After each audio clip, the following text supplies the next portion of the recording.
பாரிசானில் இருந்து மஇகா வெளியேறினால் பாரிசானுக்கு எந்த ஒரு பாதிப்பும் இல்லை என்று அம்னோ உச்சமன்ற உறுப்பினரும் ஜொகூர் சட்டமன்ற சபாநாயகருமான டத்தோ புவாட் சர்காசி தெரிவித்துள்ளார்.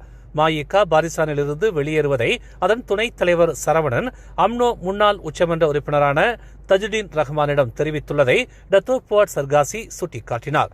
பாரிசானில் இருந்து அதன் உறுப்பு கட்சிகள் வெளியேறும் எண்ணம் கொண்டிருந்தால் அதை பொதுவெளியில் தம்பட்டம் அடிக்க வேண்டிய அவசியம் இல்லை என்று டத்தோ புவாட் சர்காசி நினைவூட்டினார். மஇகா மட்டும்தான் இந்தியர்களை பிரதிநிதிப்பதாக எண்ண வேண்டாம். மஇகா போனால் போகட்டும். பாரிசானில் இந்தியர்களை பிரதிநிதித்து மக்கள் சக்தி, MIUP, PPP, பார்ட்டி பஞ்சாபி, கிம்மா என பல இந்தியர் கட்சிகள் நட்புடன் இருப்பதை டத்தோ புவாட் சர்காசி சுட்டிக்காட்டினார். பாரிசான் கடந்த தேர்தலில் சந்தித்த பின்னடைவுக்கு பின்னர் பலரும் பாரிசானிலிருந்து விலகி சௌகரியமான இடத்திற்கு சென்றனர். அவர்கள் பாரிசானை மீட்டெடுக்கும் போராட்டத்தில் பங்கேற்கவில்லை. மஇகாவும் இப்போது அவர்களைப் போலவே நடந்து கொள்கிறது என்று டத்தோ புவாட் சர்காசி தெரிவித்தார்.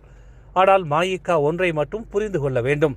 மஇகா அதன் அரசியல் நிலைத்தன்மையை உறுதிப்படுத்த மலாய்க்காரர்களின் ஆதரவும் தேர்தலில் மலாய்க்காரர்களின் வாக்குகளும் மிக முக்கியம்.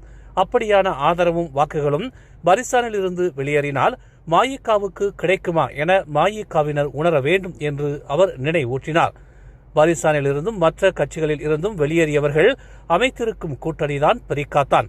அப்படியான கூட்டணியை நம்பி மஇகா கைகோர்த்தால் அது மஇகாவுக்கு பலமா எனும் கேள்வியை டத்தோ புவாட் சர்காசி முன்வைத்துள்ளார். மேலும் செய்திகளை தெரிந்து கொள்ள தமிழ் மலர் நாளிதழை பாருங்கள். உடனுக்குடன் செய்திகளை தெரிந்து கொள்ள தமிழ் மலர் இணையதளம், தமிழ் மலர் செயலி மற்றும் மலர் டிவி யூடியூப் சேனலை வலம் வாருங்கள்.